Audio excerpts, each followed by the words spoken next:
12ই ফেব্রুয়ারি বাংলাদেশের রাজনীতির ইতিহাসে এক টার্নিং পয়েন্ট। শেখ হাসিনা সরকারের পতনের পর প্রথম জাতীয় সংসদ নির্বাচন ও গণভোট আজ অনুষ্ঠিত হলো। বিকেল 4:30টায় ভোট গ্রহণ শেষ হওয়ার পর থেকেই সারা দেশের মানুষের নজর এখন একটি প্রশ্নে, তবে কি জিতেই যাচ্ছে জামায়াত? দীর্ঘ 15 বছর পর অনেকটা উন্মুক্ত এবং উৎসব মুখর পরিবেশে মানুষ তাদের ভোটাধিকার প্রয়োগ করেছে। ভোটের টার্ন আউট প্রায় 48% কাছাকাছি। এখন ভোট গণনা চলছে, আর কেন্দ্রগুলো থেকে আসতে শুরু করেছে প্রাথমিক ফলাফল। এই ফলাফলগুলো কি দেশের ক্ষমতার পালাবদলের নতুন কোনো ইঙ্গিত দিচ্ছে? আজকের ভোটের সার্বিক পরিস্থিতি নিয়ে সন্ধ্যা 7টায় মিরপুরে জামায়াতের নির্বাচনী কার্যালয়ে প্রেস ব্রিফিং করেন দলটির আমির ডক্টর শফিকুর রহমান। প্রাপ্ত প্রাথমিক তথ্যের ভিত্তিতে তিনি জানিয়েছেন, এখন পর্যন্ত তাদের 11 দলীয় ঐক্য বেশ এগিয়ে রয়েছে। তবে ডক্টর শফিকুর রহমান এখনই কোনো বিজয় উৎসব বা চূড়ান্ত নিশ্চয়তা দিতে রাজি নন। তার মতে এটি একটি দীর্ঘ প্রক্রিয়া এবং লড়াইটা হচ্ছে হাড্ডাহাড্ডি।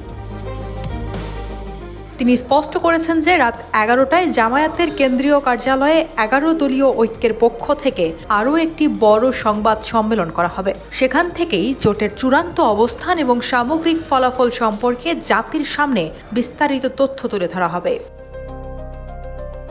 এবারের ত্রয়োদশ জাতীয় সংসদ নির্বাচনে প্রতিদ্বন্দ্বিতা হচ্ছে মূলত দুই মেরুর মধ্যে। একদিকে বিএনপি নেতৃত্বাধীন জোট, অন্যদিকে জামায়াতে ইসলামীর নেতৃত্বাধীন 11 দলীয় ঐক্য। আওয়ামী লীগ এই নির্বাচনে নিষিদ্ধ থাকায় মাঠের সমীকরণ পুরোপুরি পাল্টে গেছে। প্রাথমিক ট্রেন্ড এবং বিভিন্ন কেন্দ্র থেকে আসা অগোছালো তথ্যে দেখা যাচ্ছে, দেশের দক্ষিণ পশ্চিমাঞ্চল অর্থাৎ খুলনা ও বরিশাল এবং উত্তরাঞ্চলের রংপুর ও রাজশাহী বিভাগে জামায়াত জোট শক্ত অবস্থানে রয়েছে। বিশেষ করে তরুণ ভোটার এবং যারা পরিবর্তনের রাজনীতি চান, তাদের একটি বড় অংশ এবার জামায়াত ও তাদের শরিক দলগুলোকে বেছে নিয়েছেন বলে মনে করা হচ্ছে। তবে মনে রাখতে হবে, বিএনপি অনেকগুলো আসনে এখন বেশ শক্তিশালী অবস্থানে এবং তাদের ভোট শেয়ারও প্রায় সমান সমান। তাই লড়াইটা প্রতি মুহূর্তে রূপ পাল্টাচ্ছে। কিছু আসনে সংঘর্ষ বা অনিয়মের অভিযোগ থাকলেও সামগ্রিকভাবে ভোট গ্রহণ ছিল শান্তিপূর্ণ।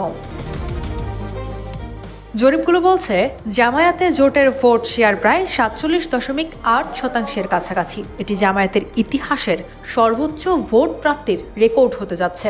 ডক্টর শফিকুর রহমানের নেতৃত্বাধীন এই 11 দলীয় জোট কি তবে সরকার গঠন করতে পারবে, নাকি বিএনপি তাদের দীর্ঘ অপেক্ষার পর ক্ষমতায় ফিরবে? ফলাফল এখনও পুরোপুরি পরিষ্কার নয়। নির্বাচন কমিশনের আনুষ্ঠানিক ওয়েবসাইটের তথ্যের দিকে তাকিয়ে আছে পুরো দেশ।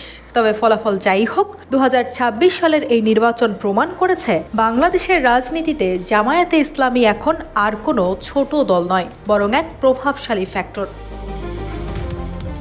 আজকের রাতটি বাংলাদেশের রাজনীতির জন্য দীর্ঘতম রাত হতে চলেছে। রাত 11টার সংবাদ সম্মেলনে কি বার্তা দেন ডক্টর শফিকুর রহমান, সেটাই এখন দেখার বিষয়। সবশেষ খবরাখবর জানতে আমাদের সাথেই থাকুন। ধন্যবাদ।